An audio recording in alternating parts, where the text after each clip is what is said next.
Alright, we got a 2003 Dodge Dakota. It's got the V6 in it, and I've already taken a look at it. Came in on a tow truck. It was overheating. He said he popped the hood and there was water everywhere. So anyway, I already checked it out. It's a water pump, and I'll kind of show you why I know that. Just an easy check, so you can check yourself. And it's making a pretty bad knocking noise too. Well, not real bad, but you can hear it. So I'll turn it on, and we'll get the camera in there, and I'll kind of show you, and then I'll show you how I know it's a water pump. So anyway, I'll go ahead and start it, and then we'll go inside there.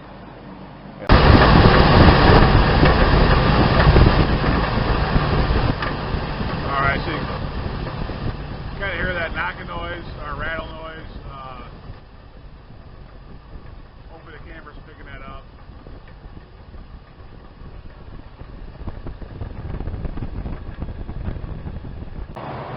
Alright, so I still have the belt on the car, but I'm just going to pull this fan, take a look at it. I don't know if it's showing, it should be showing up on the camera there. Quite a bit of movement on that water pump. Should be no movement at all. And just by hand with the belt still on, I'm able to wiggle that fan back and forth quite a bit. So the bearing inside that alternator, or not the alternator, the bearing inside that water pump is bad. So first thing we're going to do is knock that fan loose. It's counterclockwise, it's a right-hand thread, so you're going to want to knock it counterclockwise. There are special tools available for that, and there's other alternative ways. I'll kind of go over both. So we're going to loosen this shroud up and loosen that fan and take it out as one unit, and that'll give us access to where we can. Alright, so to get this shroud off, you got 2 or 3 10mm nuts. Just go around the perimeter here. This one's kind of broke off or rusty, but just go around the perimeter and get those loose. You have 2 10mm bolts that go in that hold this reservoir in the windshield washer reservoir to the frame here. There's 1 10mm here and 1 10mm over there. Pull those out. Then you'll get down to this. Now there's a couple different ways you can do this. They do spell special tools that will allow you to get those off. And I'm trying to see. Okay. So this is what I used here, and I actually don't, on these Chrysler, you know, Fords, sometimes they have where you can hold on to the fan and then do it. Normally I just bypass all that, and what I do is just stick this on here like that, and then you take a hammer and you just you leave the belt on, leave your serpentine belt on. You take a hammer and you kind of beat down on this wrench as you're holding it and pull it towards the passenger side. This is a right-hand thread. So you're going to pull it towards the passenger side while you're beating down on it, and that'll shock it loose. And then once it gets loose, this will just spin off. This one's actually loose, but it's kind of stuck. But anyway, once you get it shock loose, it should come right off. Doesn't take much. And if you don't have that, you can use a crescent wrench or even a smaller pipe wrench. Just anything that's the right size. You get in there, beat down on it, shock it loose, you're good to go. There are also tools you use, an air hammer, etc. But if you're on a budget or you don't want to spend a lot of money, just use what you got laying around, which would be a crescent wrench or a pipe wrench. Get it to the right size of that. Stick it on there, beat down on it. It'll shock it loose, and then it'll spin right off. So I'm going to spin the rest of it off, and then we'll take the serpentine belt off. There's a tensioner right there, and it's probably 15 mil. Take the belt off. Now we do have a belt diagram on this car, so we don't have to worry about looking it up or remember how it goes. And then we'll start taking the hoses off that we need to. All right, so the belt's off, 15 millimeter. Put on this bolt here on your tensioner. Turn it, pull the belt off, and now you can see the water pump. You can see right there, you kind of hear the knocking. That's the noise we were hearing when the engine was idling. And so we're going to take this lower belt off, or this lower hose off. It's got a regular compression clamp. And then you have a heater hose, upper heater hose here. You have a heater hose here. Now this pipe doesn't come with the new water pump, so we'll have to replace that. There is a seal here we'll have to replace. Then you got your bolts So I'm going to go ahead and start on that, and then we'll pick. Alright, once you get your fan and serpentine belt off, you got 7 water pump bolts that go around the perimeter of it. You have your lower radiator hose, your upper heater hose, and then you have this heater hose over here that comes over. And I believe the new water pump does not come with this, so we probably have to retrieve this out of this water pump. And this also has an O-ring seal in it. We'll want to replace that also. So if your new water pump doesn't come with this new O-ring seal, make sure to pick one of those up. So I'm going to go ahead and take this off. And the other thing,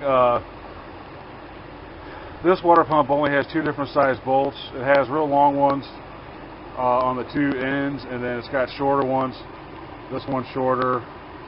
I believe these 2 down here are shorter. But what I do is I start right here at this neck, take each bolt out one by one, and I lay it out on my tray in the order they came out. So this is the first bolt, second bolt, and then actually these 2 are the bottom bolts, and then these are the middle and side. So that's how I keep track of it. Some water pumps have all kinds of different size bolts. This one's not too hard to remember. It's just 2 different sizes, but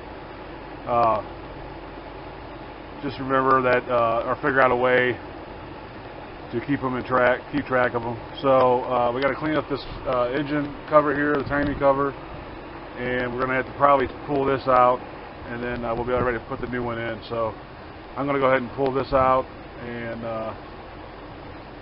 what I'll probably do is just take a pair of pliers or something, just kind of rotate it slowly until it comes out, and then we'll make sure we get a new seal with that, and start putting it back together.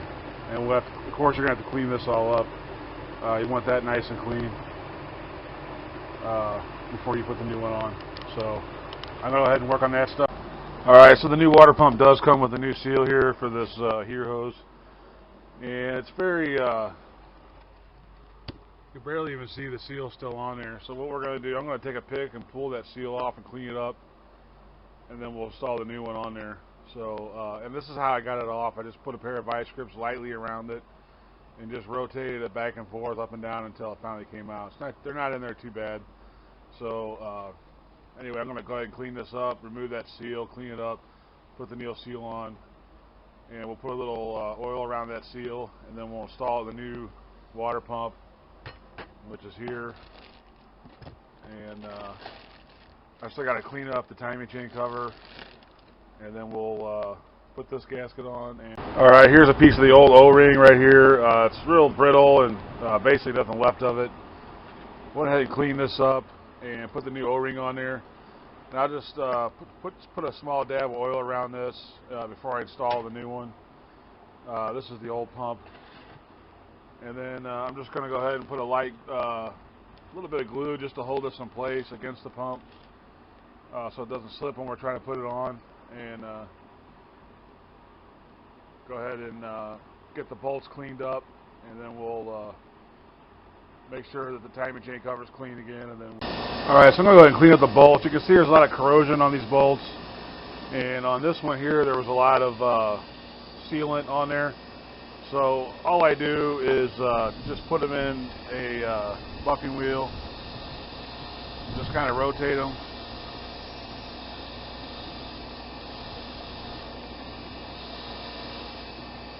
You can see there it cleans it up. Kind of want to do that if you got all this corrosion and material here, because you want this bolt to torque right and seal right.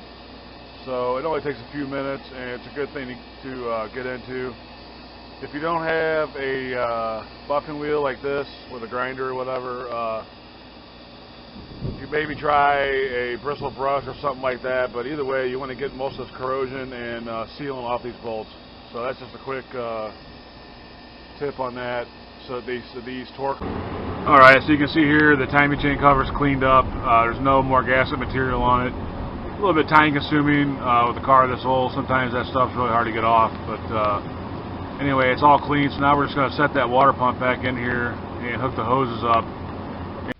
Alright, so we're just going to go on the rundown. You got 7 bolts around the perimeter. Remember that the 2 long ones go on each end. So you got two long ones here and the 2 long ones here. Then the shorter one, there's 1 shorter one and then 2 shorter ones on the bottom. Now this one's a T45, and the reason for that is because when it comes out, it kind of hits this pulley here. So if you had a socket on there, you wouldn't be able to get it in and out all the way. I mean, getting it out you probably could, but getting it in, starting it, and tighten it, just use the T45. Don't forget to put your upper heater hose on. Now right here I had this remote hose clamp tool, and that goes to right there, right there. And all that does is keep it compressed while you put the hose on. If you don't have a tool like that, it's going to be kind of a pain. I mean, you can do it, but it is a big pain in the butt, the way it's under that engine bracket there and the way it's positioned without one of those tools. Don't forget, I can't stress enough, put your new O-ring in on this. It should come with your water pump. If it doesn't, get it. You got the bolt here that holds this water neck to the engine compartment. And just spin this and make sure it's not rubbing the timing chain cover. I actually had that happen one time on a Dodge Neon. I put the water pump in and it was rubbing. So I always just spin it and make sure it's quiet. So at this point I'm just going to put this clamp back on, put that hose and clamp back on, and then we'll spin and then I'll put the serpentine belt on and then spin that fan on there and tighten it, and then we'll go from there. Now on the Dodge Rams and stuff, you see these holes right here in the water pump pulley. On some of those you can put a bolt through there and that'll hold it while you take the fan loose. There's a special tool that you can buy that, you know, for Dodge for these, it's like a long tool with two ends on it, and it kind of comes down in here and gets in those there and holds it. But like I said, if you get the wrench or whatever you have and just beat down on it and then kind of leave the belt on and kind of turn it counterclockwise while you're doing that, they usually come loose pretty quickly. So it's not a big deal. I wouldn't go out and buy a bunch of specialty tools for, especially if you don't work on these every day. I've never bought them and I work on them every day, so I've always just tapped it and they've never had one, you know, not come off doing it that way. So I do have some for the Fords, special tools for the Fords and stuff, but